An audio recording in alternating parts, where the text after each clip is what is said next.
My next guest is a young actor. This is his first time on The Tonight Show. Tom Hanks is one of the young actors on Bosom Buddies, which airs on Thursday nights. And among his many accomplishments, I understand he is training to be a street juggler. Yeah, would you welcome Tom Hanks? Oh. That is a real switch. I've heard about people working on the streets, you know, as mimes and street juggler, and then get into something else. Yeah. You're going the other way? Well, the reason is because I got hip to the fact long ago that I can't do anything else. I have no extraneous talents or interests that are gonna pay the rent in times of trouble. And I thought, Peter Scolari, who was the other bosom buddy. Yo, yeah, he's a cutie. Me? Look at me. I'm an ashtray. Thanks, folks.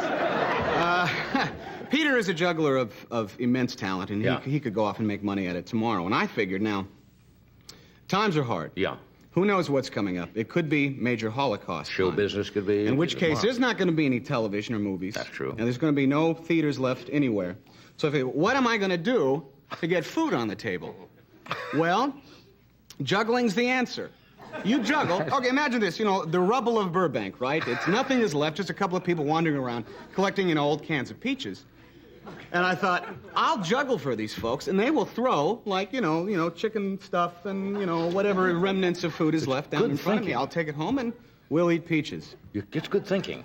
Well, I'm a survivalist, Of course, if everybody does that, Tom, you see, the problem is everybody would be juggling, and I just blew it. Yeah, Darn. nothing left. Okay, I'll go on to Scrabble or something. Is that what... I thought these were for tea or something, and somebody said you actually...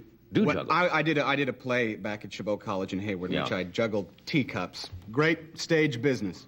And I just want to, folks, White House China. This is it. That's what? The White House China. Now...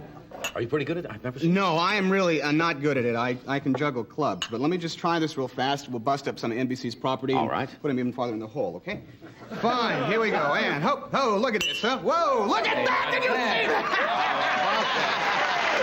Thank you. No food. Thank you. Not bad. Thank you. I just want, folks, I can juggle cans of peaches, too. Is there anybody cans of stuff peaches? Up there? Can you do that with tea in them? You see, there's always this tough audience. Coffee? Yeah. Coffee? Coffee? Coffee? All No right. problem there. You juggle pretty good. Thank you.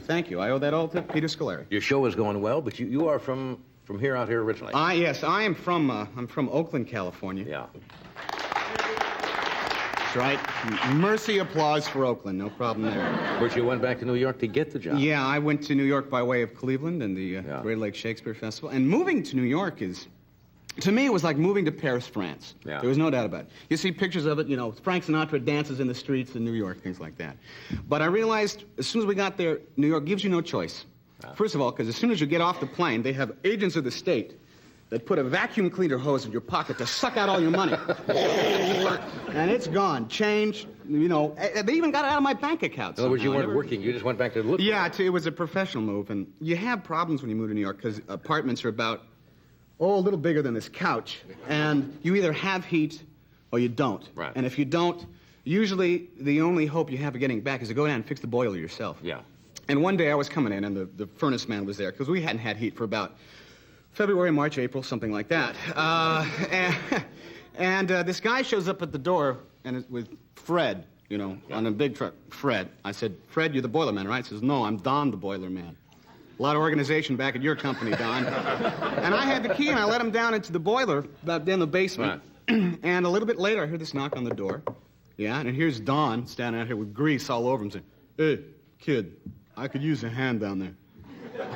And I'm dressed much like this, so I took off the coat, took off the tie, go downstairs. And the only thing worse than New York apartments are the basements of New York apartments. We went down there. They had a cat down there to chase away the rat. This poor thing was missing an ear. Bloody, like, I had visions of these gangs of rats were beating him up. Hey, give us that food, huh? So we go down there. I try to fix the boiler for about an hour, and he's got to jam it in somehow. And he says, I got this fixed. Pulls out some pennies, grabs a hammer, boom, boom, boom, boom, boom. Okay, it's fixed. You got heat. That's New Thanks York. for your help. That's the difference between New York and here. That's why it's still home to me, folks. We'll take a break. We'll be right back.